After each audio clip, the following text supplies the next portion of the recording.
Good evening বন্ধুরা, আমরা কিন্তু মেয়ের বাড়ি এসে গেছি ব্যাঙ্গালোর। তো ওর যে হাউজিং কমপ্লেক্স রয়েছে সেখানে রাত্রিবেলা খেয়ে উঠে আমরা একটু ইভিনিং ওয়াকে বেরিয়েছি। আর নাতনিকে বাবা বিদ্যুৎ চমকাচ্ছে জোরে, মানে বৃষ্টি আসবে আর কি। তো অনেক দূর চলে গেছে নাতনি, ধরা যাচ্ছে না ক্যামেরায়। শ্রেয়া ডোন্ট গো, স্টপ দেয়ার। তো ধরার চেষ্টা করছি, লোকজন বেড়াচ্ছে, কেউ ছোট বাচ্চা নিয়ে ঘুরছে, কেউ ফোন করছে। সবারই উদ্দেশ্য একটাই কিন্তু পরোক্ষে, যে তারা ইভিনিং ওয়াক করছে। ইভিনিং ওয়াকের উদ্দেশ্য হচ্ছে প্রথমত ফ্যাট ঝরানো, দ্বিতীয়ত যদি কেউ খেয়ে উঠে করে তাদের ওই খাওয়ার পরে পেটের খাবার কিছুটা মেল্ট হয়ে যায়। কেউ দেখো, এই দেখো পাশ দিয়ে একজন দৌড়চ্ছে, মানে সে তার শরীরের ফিটনেস ঠিক রাখছে। এটা একটা বিরাট কমিউনিটি বলে সম্ভব। তো সেটা কলকাতায় এরকম কমিউনিটি বাইনাকুলার বা দূরবীন লাগিয়েও খুঁজে পাবে না বললেই আমাদের বিশ্বাস। তো বিভিন্ন টাওয়ার, বিভিন্ন জায়গায় বিভিন্নভাবে লোকজন নিজেদেরকে ব্যস্ত রাখছে। আমরা বিকেলে এসেছি, সন্ধেবেলাটা মেয়েদের সঙ্গে একটু গল্প করে কাটলো। তো এখন এই রাত্রিবেলা একটু লোভ সামলাতে পারলাম না যে তোমাদের দেখাই কেমন লাগছে। যদিও অতীতে আমরা এসেছি। তো শ্রেয়া, স্টপ দেয়ার। আচ্ছা চলো, তুমি লেফট সাইড দিয়ে চলো, আমি আছি। চলো, দাদা ইজ দেয়ার। চলো, ভেরি গুড। তো পাশ দিয়ে একটা কুকুর আসছে, ওই জন্যে নাতনি একটু ঘাবড়ে গেল। ওখানে একটা ছোট বাচ্চা নিচে গাড়ি করে নামছে, কি সুন্দর। আর শ্রেয়া সাইকেল চালাচ্ছে। তো এগুলো তোমাদের শেয়ার করলাম। বৌদি হয়তো কালকে এই ভিডিওটা শ্যুট করবে, পরশু দিন তোমরা পাবে। কালকের যে ভিডিও যাবে সেটা হচ্ছে আমরা হাওড়ার বাড়ি থেকে বেরিয়ে হাওড়া স্টেশন হয়ে দুরন্ত ধরে যে এলাম, এবং তার বিভিন্ন স্লটে আমাদের বিভিন্ন জায়গায় বিভিন্ন স্টেশনে আমি বা বৌদি তোমাদের সঙ্গে কি খাচ্ছি, কেমন খাচ্ছি, কীভাবে চলছি, সব কিছুই আমরা করেছি। ডান দিকে যে বাড়িটা দেখছো, এটা কিন্তু ওদের ক্লাব হাউস। এর নিচে আমার নাতনির জন্মদিন হয়েছিল, যেগুলো আমি বাড়িতে হয়তো তোমাদের অনেক শেয়ার করেছি। ছোটো এখানে বড়রা জিম করে, হ্যাঁ, বিভিন্ন রকম। এখানে বাচ্চাদের সুইমিং পুল রয়েছে সামনেটায়। আমি নাতনিকে নিয়ে অনেক সময় এসেছি, এগুলো তোমাদের একটু দেখানোর জন্য। এবং অনেক বাচ্চা আছে, দেখো ওপরে খেলে বেড়াচ্ছে, দৌড়ে বেড়াচ্ছে এই ক্লাব হাউসের চারদিকে। আর এর ওপরে একটা দোতলাটাতে যে আছে, আমি দোতলাটা জুম করার চেষ্টা করছি, এখানে কিন্তু একটা বড়দের সুইমিং পুল আছে, ঠিক আছে। তো এগুলো তোমাদের জাস্ট দেখালাম। এরকম অনেক দিন, আমরা তো 1.5 মাস থাকবো, অনেক কিছু দেখা। শ্রেয়া, লুক অ্যাট মি, এবার হাত নেড়ে দাও। Very good. চলো, মেয়ের ঘরের জানলা দিয়ে রাত 10টা থেকে যে প্রবল বৃষ্টি নামলো তার কিছুটা শ্যুট করে তোমাদের দেখাচ্ছি, দেখো।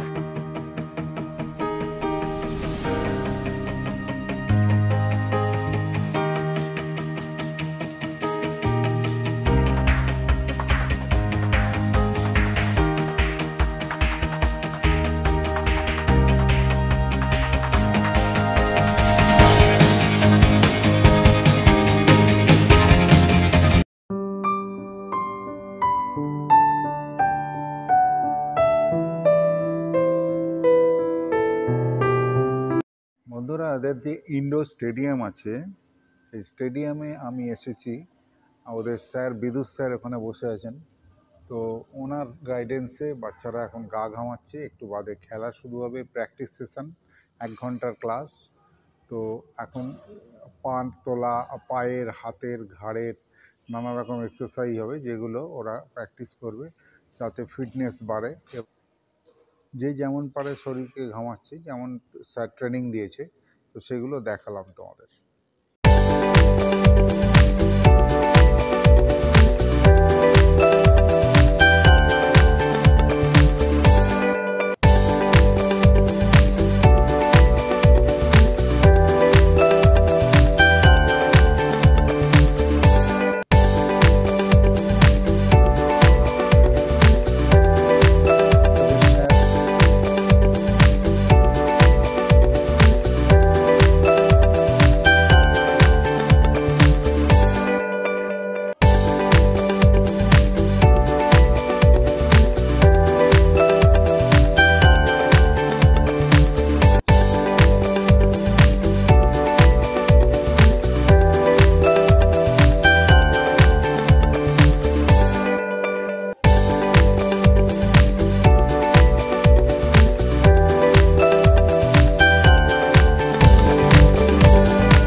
আবার তোমাদের সামনে চলে এলাম।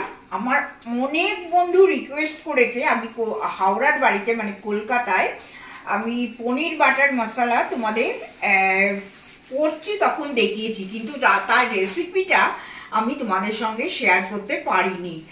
তা আমি বলেছিলাম মেয়ের বাড়িতে যাব, যদি মেয়ের বাড়িতে এটা আমি কখনো করি বা শ্যুট করি তা তোমাদের সঙ্গে একটু আমি শেয়ার করে দেবো। তা আজকে সেটা করছি।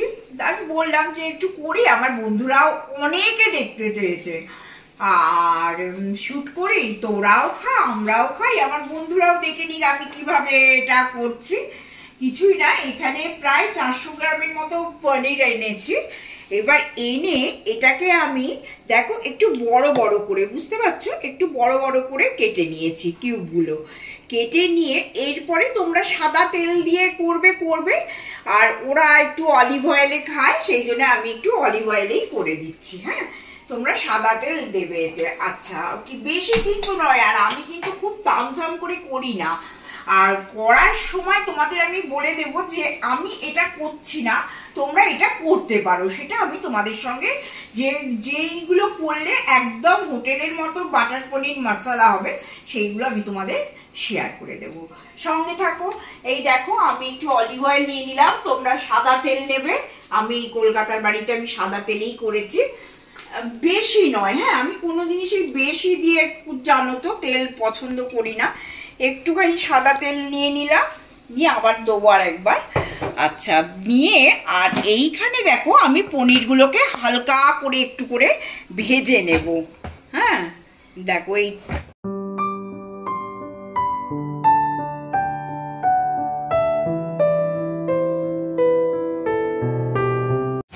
আমার তেলটা হয়ে গেছে। এবার আমি পনিরগুলো এই কড়াই দিয়ে দিলাম।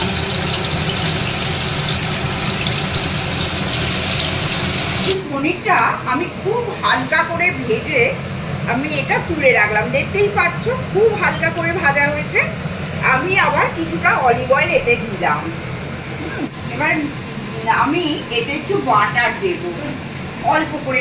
আমি তো জানো কোনো জিনিসই বেশি দেওয়া পছন্দ করি না, খুব অল্প তেলে অল্প কিছু করি, অল্প জাস্ট গন্ধ। যেহেতু পনির বাটার মশলা আমি কিন্তু আমার মতো করে করছি, তোমরা সবাই এটা করতে পারো, এটাই হচ্ছে কথা। দেখেছো, অল্প করে বাটার দিয়েছি, খুব যে বেশি বাটার দিয়েছি তা না, ওই 1 চামচের মতো বাটার দিয়েছি। আর এরপরে দেখো এই যে পেঁয়াজ কোটা আছে, এইখানে সুবিধে কি বলতো, একজন কোটার আছে, মেয়ের বাড়িতে সব কুটে দিয়ে যায়, কোনো চাপ নেই রান্না করার জন্য। আর তোমরা তো সবাই, আচ্ছা আমি একটু বড় মশলা, তোমরা তো সবাই জানো আনাজ কুটতে আমি একদম ভালোবাসি না। তা যাই হোক, এই দেখো এইখানে আমি একটু বড় মশলায় ফোড়ন দিচ্ছি। কি দিচ্ছি দেখো তোমরা, এই যে একটু লবঙ্গ, 5-6টা লবঙ্গ, হ্যাঁ, একটু জয়িত্রী, একটু ছোট এলাচ, আর একটু ডালচিনি দিলেও ভালো হতো। ঠিক আছে, আমি দেখে দিয়ে দিচ্ছি, এতে দিয়ে দিলাম। আর একটুখানি দেখো এই যে তেজপাতা দিয়ে দিলাম, শুকনো লঙ্কা একটু। এখানকার শুকনো লঙ্কাগুলো দেখেছো বন্ধুরা কেমন সুন্দর না? এই দেখো এখানকার শুকনো লঙ্কাগুলো এরকম গোল গোল, তাই একটু শুকনো লঙ্কা ফোড়নে আমি দিয়ে দিলাম। একটু কালো মরিচ পিপার, হ্যাঁ, একটুখানি এটা দিতে হবে। এই যে অল্প, কোনো জিনিস বেশি না, এই কটা দেখো, এই 12-13টার মতো পিপার দিয়ে দিলাম। পেঁয়াজ তোমরা এই, আমি এতে ধরো 2খানা পেঁয়াজ বা 3খানা পেঁয়াজ বড় বড় করে কোটা আছে, আমি এটা এর মধ্যে দিয়ে দিলাম। পুরোটাই লাগবে, কারণ আমরা ধরো যতগুলো মানুষ খাবো সেই অনুযায়ী দিচ্ছি। এবার তোমরা তোমাদের ফ্যামিলি মেম্বারসরা যেমন আছে তাদের বুঝে দেবে। আর এটা এই 2 ইঞ্চির মতো একটু আদা, এইটাই আমি দিয়ে দিলাম। এই যে দেখো 2 ইঞ্চির মতো আদা। আচ্ছা, এই যে রসুন দেখো, এই এতগুলো রসুন, এই 10-12টা রসুন, হ্যাঁ 10-12টা রসুন আমি এর মধ্যে দিয়ে দিলাম। আচ্ছা, আর করবো এতে 3খানা মোটামুটি ছোট ছোট টমেটো, 3খানা গোটা আছে, এই 3খানা টমেটো আমি এর মধ্যে দিয়ে দিলাম। খুব সহজ পদ্ধতি কিন্তু বন্ধুরা, তোমরা সবাই করতে পারো। আর এই দেখো, এই বেশি না, এই এতগুলোর মতো আমি কাজু দিয়ে দিলাম, বুঝতে পারছো? এই 10-12টার মতো একটু কাজু দিয়ে দিলাম, বা 15টা কাজু এতে দিয়ে দিলাম। দিয়ে এরপরে এটা আর কিছুই না, এইটাকে তোমরা একটু ভালো করে ভেজে নিতে হবে। ভেজে নিয়ে তারপরে এতে এইটা আমি পেস্ট করব। এবার পেস্ট করার পর আমি তোমাদের দেখাবো যে আমি এরপরে কি করব। দেখো বন্ধুরা, এইটা ঠিক এইরকম স্টেজে একটা ভেজে দিলাম, বুঝতে পারছো? খুব যে একদম লাল করে ভেজেছি তা কিন্তু নয়, একদম মরমরে করেও পেঁয়াজগুলো আমি কিন্তু ভাজিনি, এইভাবে একটা স্টেজ করে ভেজে নিলাম এই স্টেজটাতে। এইবার আমি এই গ্রাইন্ডারে বাটবো, এটাকে বেটে তারপরে আমি তোমাদের সঙ্গে লাস্ট ফিনিশিংটা কি করে দেবো সেটা তোমাদের সঙ্গে আমি শেয়ার করি। এইটা বাটা হয়ে গেল, হ্যাঁ, খুব স্মুথ একটা পেস্ট হলো। তোমরা এইটাতে একটু ছেঁকে নিয়ে ইউজ করতে পারো, যেটা হোটেলে করে। হ্যাঁ, এইটাকে একটা বড় ছাঁকনিতে পেস্টটা ছেঁকে নিলেন, এটা পড়ে গেলে তোমরা সেটা ইউজ করলে একদম দোকানের মতো হবে, কিন্তু আমি সেটা করি না বাড়িতে, এবং ভীষণ ভালো হয় আমি যেটা করি। তোমরা আমার মতো করতে পারো, অত খাটুনি করা যাবে না রান্না দিয়ে। আচ্ছা, এইবার আমি কড়াই অল্প করে তেল দিয়ে দিলাম, আর যেহেতু এটা পনির বাটার মশলা, আমি এই যে দেখো এইটুকু দিলাম, হ্যাঁ, বেশি কিন্তু দিলাম না, কারণ বুঝতেই পারছো আমরা অনেকজন মিলে খাবো। অল্প করে এটা আমি দিয়ে দিলাম। দেবার পর আমি এই যে পেস্টটা আমি করে রেখেছি, এই পেস্টটা আমি এই তেলে দিয়ে দিলাম, সুন্দর করে আমি এই তেলে দিয়ে দিলাম। ব্যাস, আর তেমন কিছু না, শুধু এইবার একটু মশলা গুঁড়ো এই সেই দিয়ে দিলেই হয়ে যাবে। আমি একটু, ও বাবা কি গরম গো বন্ধুরা, প্রচুর গরম। আমি এইখানে একটু কিছু স্পাইসেস দিয়ে দেব, যেমন ধরো কাশ্মীরি লঙ্কা গুঁড়ো। আমার নাতনি ঝাল খায় না, ওই জন্য একটু রঙের জন্য কাশ্মীরি লঙ্কা গুঁড়ো। হলুদ কিন্তু দেব, কিন্তু মাথায় রেখো অল্প হলুদ দেব। আর ধনে, এই যে ধনে গুঁড়ো, একটু বেশি পরিমাণে ধনে গুঁড়ো, আর 1 চামচ জিরে গুঁড়ো, ব্যাস এটাই এনাফ, আর কিচ্ছু লাগবে না। আচ্ছা, এইটা দিয়ে দিলাম। দেবার পর আমি দেখো এতে একটু জল দিয়ে দিলাম, দিয়ে এই যে এইগুলো লেগেছিল এইগুলো আমি এর মধ্যে দিয়ে দিলাম জল দিয়ে। আচ্ছা, মোটামুটি তো এইটা আমার রান্না করাই, এই পেঁয়াজ রসুন নানান রকম কাজু সমস্ত রান্না করাই আছে, অসুবিধে কিচ্ছু নেই। তোমরা যদি আরেকটু বেশি করে তেল দিয়ে করতে চাও করতে পারো। আমরা তো তোমরা জানো খুব একটা বেশি তেল দিয়ে বেশি খাই না। এইবার এই যে পনিরগুলো ভেজে রেখেছিলাম, আস্তে আস্তে এর মধ্যে আমি পনিরগুলো দিয়ে দিলাম। হ্যাঁ, এরপরে আমার আর কিছু করার নেই অ্যাকচুয়ালি। কসুরি মেথি এতে একটু লাস্ট দেবো, নুন মিষ্টি আর কসুরি মেথি, ব্যাস তাহলেই আমার রান্না কমপ্লিট হয়ে যাবে। কসুরি মেথিটা নিয়ে নিই, কসুরি মেথিটা এতে দিয়ে দেব। এতে একটু কসুরি মেথি, বেশি না অল্প করে কসুরি মেথি একটুখানি দিয়ে দিলাম। আচ্ছা, এবার তোমরা যদি এতে মিষ্টি খাও, মিষ্টি খাবে। আমার মেয়েরা খুব একটা মিষ্টি পছন্দ করে না, আমি পরে ওদের দেখাবো, দেখিয়ে ওরা যদি বলে যে হ্যাঁ মিষ্টি চাই, তাহলে অল্প করে আমি মিষ্টি দিয়ে দেবো। আর তোমরা এটা একটু নুনও দিয়ে দেবে, নুন মিষ্টিটা নিজের পরিমাণ মতো দিয়ে দেবে। তারপরে এতে দেখো আমি এই যে ধনে পাতা একটুখানি কুচিয়ে রেখেছি, এই একটু ধনে পাতা এর মধ্যে দিয়ে দিলাম। এই যে এর মধ্যে ধনে পাতাটা দিয়ে দিলাম। মোটামুটি আমার রান্নাটা শেষ হয়ে গেছে।